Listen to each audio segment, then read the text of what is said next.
बीड शहर पोलीस स्टेशनमध्ये वाल्मिक कराड याला ठेवण्यात आलेलं आहे आणि या ठिकाणी बंदोबस्तावरती असणाऱ्या पोलीस कर्मचाऱ्यांसाठी काल इथे पलंग आणण्यात आले। या ठिकाणावरून आढावा घेतलाय आमचे प्रतिनिधी गोविंद शेळके यांनी।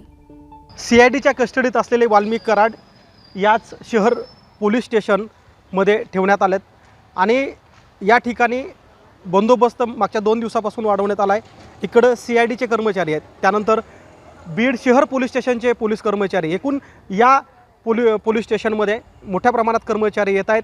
अगदी जेव्हापासून वाल्मिक कराड याला इथं ठेवण्यात आलं आहे तेव्हापासून बंदोबस्तही वाढला आहे आणि अशा परिस्थितीमध्ये आपण बघतो की जे कॉट खरं तर कालच या ठिकाणी उतरले गेले होते, मात्र उतरले गेलेले कॉट जाग्यावरतीच ठेवण्यात आलेले आहेत। अद्याप ते पोलीस स्टेशनमध्ये गेलेले नाही आहेत। मात्र या कॉटची जी माहिती आहे ती मात्र राज्यभर पसरते आहे। स्वतः रोहित पवार यांनी ट्विट करून असा प्रश्न उपस्थित केला आहे की हे जे कॉट इथे आणण्यात आलेले आहेत हे कॉट जरी स्टाफसाठी पोलीस बंदोबस्तावर असलेल्या कर्मचाऱ्यांसाठी आणले गेले असले तरीही ते आत्ताच का आले, इतके दिवस हे कॉट लागले होते का, कर्मचाऱ्याला मिळत होते का? आणि यासोबतच प्रश्नही उपस्थित केला आहे रोहित पवार यांनी की याच पोलीस स्टेशनमध्ये तुम्ही हवं तर पंखा वाढवा, AC लावून घ्या, गाद्या टाकून घ्या, असं म्हणत असताना कुठे ना कुठे रोहित पवार प्रश्न उपस्थित करत आहेत की वाल्मिक कराड ज्या CIDच्या कोठडीमध्ये ठेवले आहेत तिथे या ज्या काही हालचाली होत आहेत त्या संशयास्पद आहेत का, असा सवाल रोहित पवार यांनी उपस्थित केला आहे।